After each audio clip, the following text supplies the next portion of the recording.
What up, what up, what up? Welcome back to Brian Bandas Builds a Business. I am Brian Bandas. We're walking through a couple of houses here on Rosewood Avenue in Nashville near Belmont University. Man, these houses are gonna be awesome. Just got drywall in 2 out of 4 of them. So we're cruising along, about to do rough grade on the outside, which always makes a huge difference in how the site feels. You know what I mean? Right now I walk up, there's giant trenches. Let's take a look.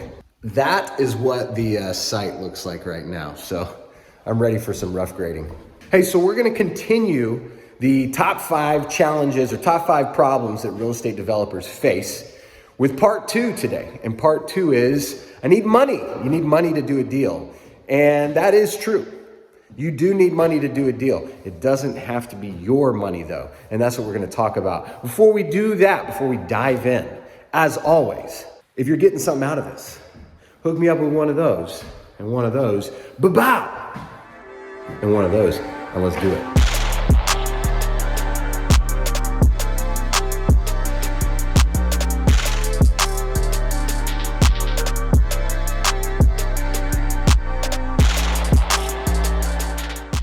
All right, so we are talking about the need for money to do a real estate development deal. Now, there's a ton of stuff out there, right? That's like, invest in real estate without any money.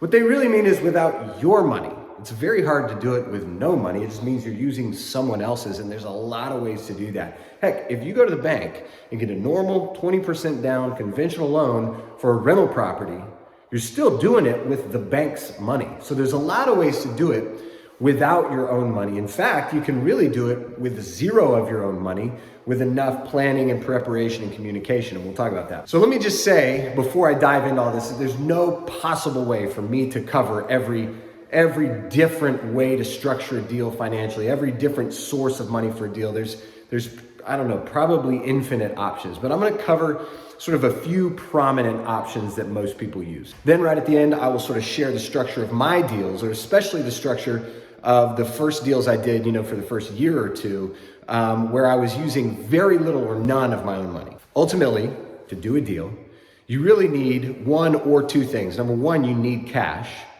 And number 2, you possibly, if you're gonna use a lender or a bank of some kind, you're gonna need probably some sort of qualification. Somebody's gonna need to guarantee this loan, and the lender's gonna have some belief that it'll ever get paid back.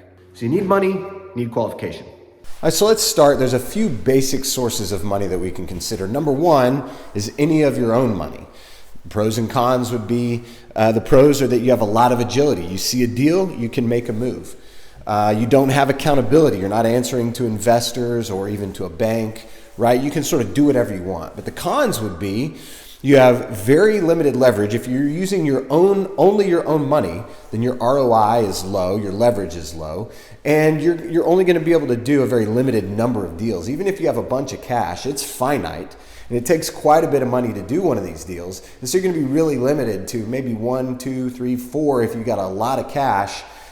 Deals at a time. Second option would be investor money, either borrowing from an investor or like a private loan, or offering them some sort of equity or ownership in the deal, right? And that's how I do a lot of mine, where you would say, hey, you bring $100,000, and if you do, you get, anywhere from 25 to 50% equity in this deal. The pros and cons of that are your ROI is going to be way higher, right? If you do a deal with only using someone else's money, then your ROI is, in theory, infinite if you're not accounting for, let's say, the value of your time, right? But the cons are, now you've got other cooks in the kitchen, and you've got to be accountable to them, and you've got to keep them up to date, right? You have somebody that you answer to now.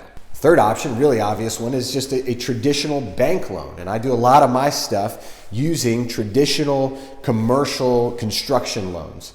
The pros, hey, this is relatively speaking, it's really cheap money, and I do have a lot of freedom, right? They inspect my builds, they make sure I'm not using the money to do something else with it. But there's a decent amount of agility and freedom. But the cons are, you have this barrier to entry where, number 1, I'm gonna have to have typically a down payment of some kind, and I'm gonna have to qualify for this loan.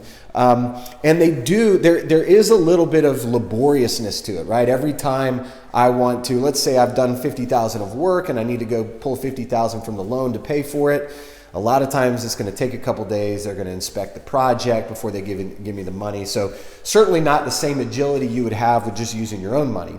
But you do have a decent amount of freedom and a decent amount of agility when you're using a traditional bank loan. Not as much as you would with cash. And in terms of comparing it to an investor partner, it really depends on that partner and how they like to operate. Your ROI should be like decently high because this money is relatively cheap.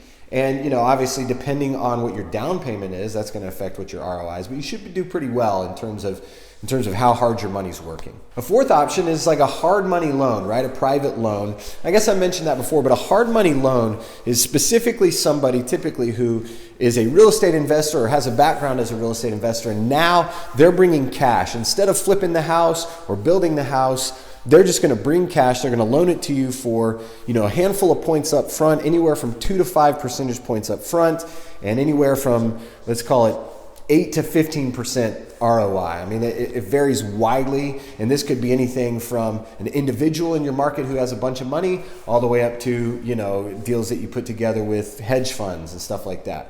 So hard money loans or private loans are a great option. And similar to the others, there's some pros and cons, right? The pros can be potentially that it might be a little easier to get this loan than it would be with a bank. Maybe their qualification process is slightly less rigorous, slightly less stringent. You also should have like a decent, if you can build a good relationship, you should have a decent amount of agility once you're up and running with this person or with this company. The downside is this is expensive money, right? I mean, a hard money on average is probably going to be 2 points up front and let's say 12% annual. So you're going to pay a lot more for this money than you would from a bank. So we've got a number of different ways or a number of different sources where we can find money, but how do we get it? I think the first thing worth mentioning is that it would be foolish to pretend that your income does not matter. And I know that the real estate investing world is full of entrepreneurs and hustlers and people who are sort of making their own way. I was the same way and I love that. But I will say that the more ordinary income I can create, the easier it is to get the various types of loans we're talking about. So I would say step one is like do what you can to create some taxable income so that you can qualify for some loans, whether they're private or from an institution. It's not going to hurt. Secondly, work on your network. Start to build up a network of investor partners and people who you think would want to invest with you, right? Start to build up a network of people who you know are interested in real estate and who you know have some amount of capital, and even better, who you know have some bankability. Maybe they've got a good salaried job. You know, this guy or girl is an attorney or a doctor, and they don't want to go out and find deals and do deals, but they got a bunch of money and they got a really good looking bank statement and they can get the loan. Also work on your network in terms of starting to build relationships with different banks and different lenders, and just let them know who you are and what you're doing and what you're looking for. You know, go buy them a cup of coffee or a cold beer, and over time, you're going to find that these people are interested in doing business with you. As they learn who you are and what you're doing, they begin to build trust. And that brings me to the fourth item in terms of how to get this money, and it is by far the most important, and that is to become the kind of person who someone wants to work with. Become the kind of person who someone wants to entrust tens or hundreds of thousands of their dollars with. Become the kind of person who someone's excited to be working with because they know you're an ass kicker, and now they get to be on your team and benefit from that. Work on yourself and work on, dare I say it, I hate to say it, work on your personal brand with other people and make sure they know the kind of person you are, the kind of work you do, what your views are, what your guiding principles are. People who know me, they know that I work based on stewardship, that I work based on pursuing financial freedom and maximizing ROI. They know that I work based on integrity, and people have chosen to invest with me far more based on what they know of my character than any sort of like financial track record that I've shown them. So I can't emphasize enough, become the kind of person that people are eager to hop on board with. So that's it, guys. Listen, there's a ton of ways to bring money together. I think I've probably barely scratched the surface. You are gonna need money to do deals, but it doesn't have to be your money. As a bonus, real quick, I will tell you exactly how I structured 2 different structures, okay? Exactly how I structured the first few deals. The first one was, this was before I was building houses myself. So I was partnering with GCs, and I did a couple deals where my builders had a good deal and they were ready to build it, and they just needed more money, and I came in on one of them and was able to help with a decent balance sheet with an ordinary income. Came in actually with no down payment, but I made the monthly loan payments and came in as a 50-50 partner as the guy who brought the money. The second option, if that's not an option for you, is, and I've done a lot more deals this way, I brought in equity partners, and I said, hey, I have a deal. It's ready to go. Here's the numbers. I've got a builder lined up. I've got a lot. It's under contract. We're ready. Here's what we'll sell it for. Here's what I think you'll make. All I need is, $150,000, and 15 months from now, I'll give you your 150 back, and I'll give you another 60 if you are willing to bring the money and co-sign on the loan. And so I was able to do a number of deals early on with 0 of my own dollars.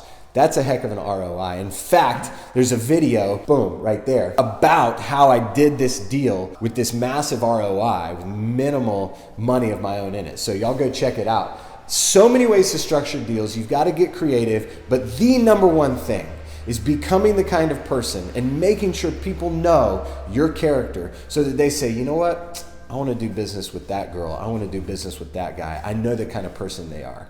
If you work on that, the rest will follow. Thank you so much. Hope you guys got something out of that. You are awesome. I'm always honored that you spend a few minutes with me. Listen, if you're getting something out of this, then as usual, hook me up with one of those and one of those, and one of those. And listen, if you want to get into real estate development, or at least you're curious about it, the easiest, cheapest way I can encourage you to check it out is that I've got a book on Amazon. It's called Real Estate Development 101. It's only $10. I'm not getting rich off of my book sales, but it'll be a good starting place for you to go, I don't know, is this something I want to look a little deeper into? Now, if you decide it is, and you're like, this is awesome, I'm serious, I'm going there, like, let's do it, then I believe wholeheartedly that there is one primo resource out there. And I created a course. That's right. I'm another guy who created a course, but I'm telling you, this thing is bad to the bone. It is everything that I needed to know to go from never doing this to making a whole bunch of money doing it and having a blast. It's called Deal Architect, and there's a link down in the description.